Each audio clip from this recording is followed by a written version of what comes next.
नमस्कार दोस्तों, मैं हरपाल सिंह फ्लोरा और आप देख रहे हैं खेलो इंडिया न्यूज़।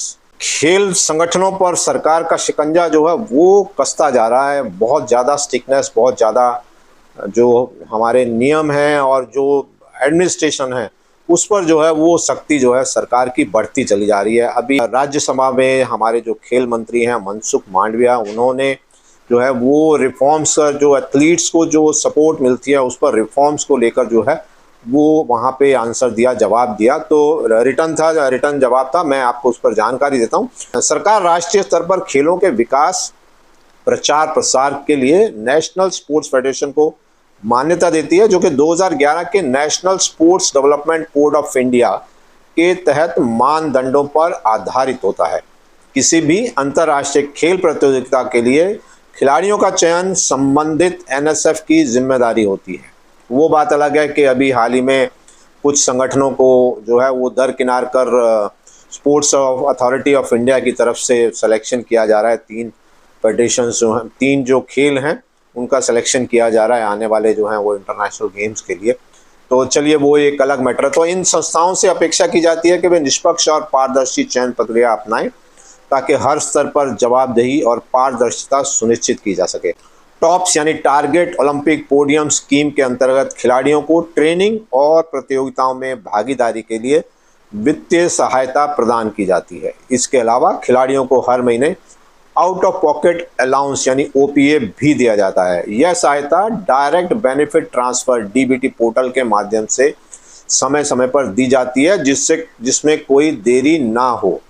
इसी तरह स्कीम और असिस्टेंस टू एनएसएफ के तहत भी अंतर्राष्ट्रीय खेल आयोजनों में भाग लेने वाले खिलाड़ियों और कोचों को ओपीए दिया जाता है। हालांकि यदि लाभार्थियों द्वारा दस्तावेज अधूरे जमा किए जाएं तो उस सहायता राशि को पहुंचने में देरी हो सकती है। खेलो इंडिया एथलीट्स को डीबीटी माध्यम से आउट ऑफ पॉकेट अलाउंस जो है वो नियमित रूप से दिया जाता है। सरकार ने 5 मार्च 2025 को खेलों में चयन प्रक्रिया प्रशिक्षण शिविरों में खिलाड़ियों को शामिल करने तथा कोचों व सहयोगी स्टाफ के चयन को लेकर विस्तृत दिशा निर्देश जारी किए।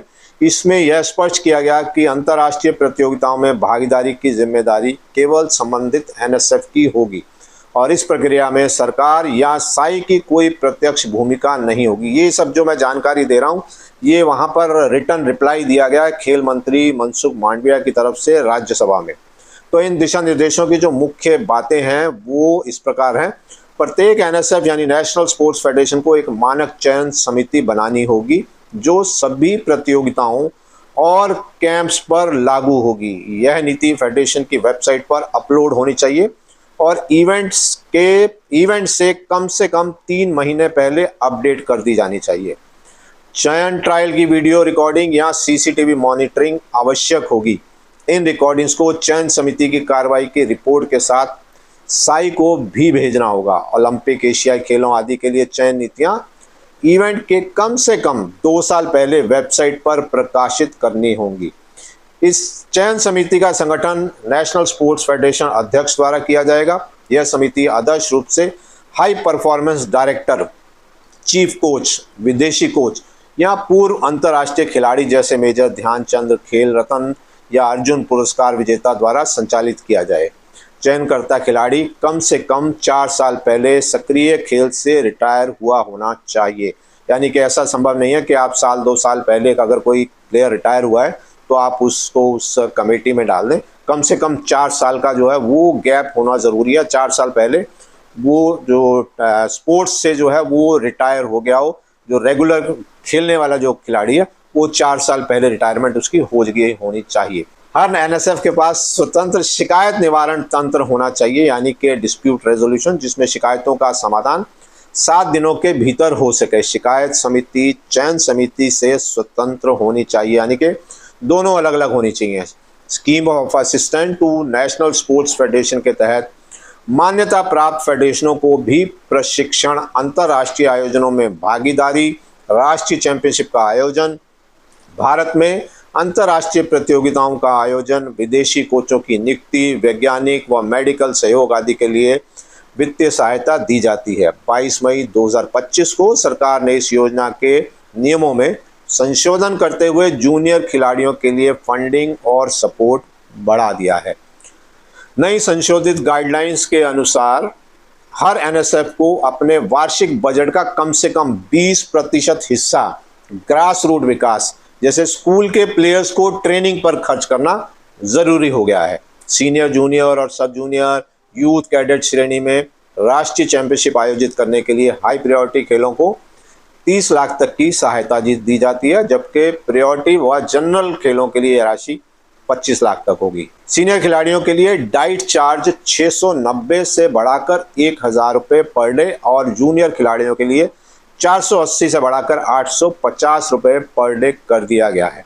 यह जानकारी केंद्रीय युवा एवं खेल मंत्री डॉक्टर मनसुख मांडविया ने राज्यसभा में एक लिखित उत्तर के रूप में दी। तो मैंने जैसा आपको बताया कि स्पोर्ट्स फेडरेशन पर जो उनके द्वारा जो एडमिनिस्ट्रेशन है उस पर और सख्ती की गई है और चीज़ें जो हैं वो ट्रांसपेरेंट करने की कोशिश की गई है और सरकार द्वारा कोशिश की जा रही है कि जो पैसा, जो फंडिंग जिस काम के लिए दिया जाता है वो वहीं पर खर्च हो और जो सिलेक्शन है बच्चों का, क्योंकि बहुत बार कंप्लेंट आती है कि किसी बच्चे का सिलेक्शन किसी वजह से नहीं हुआ है या पार्शलिटी हुई है, तो उस पर भी रोक लगाने की कोशिश की गई है और उस पर जैसा कि मैंने अभी बताया कि उसकी वीडियो रिकॉर्डिंग भी होगी और वो वीडियो रिकॉर्डिंग जो है वो स्पोर्ट्स अथॉरिटी ऑफ इंडिया को भी साथ के साथ सबमिट होगी, ताकि कोई अगर शिकायत आती है तो सरकार के पास जो है वो वीडियो एविडेंस होगा।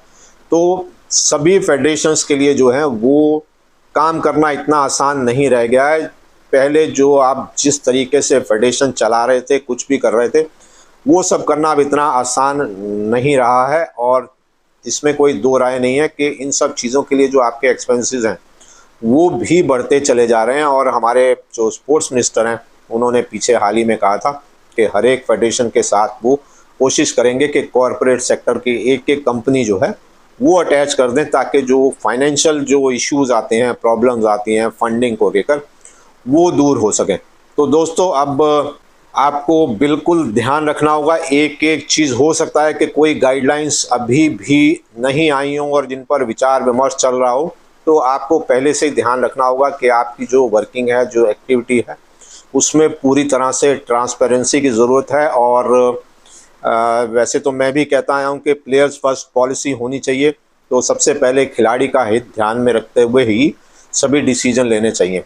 वीडियो आपको पसंद आई हो तो वीडियो ज़रूर लाइक कीजिएगा, चैनल ज़रूर सब्सक्राइब कीजिएगा और दोस्तों मित्रों को भी शेयर कीजिएगा। अगली वीडियो तक के इजाज़त दीजिए। बहुत बहुत शुक्रिया।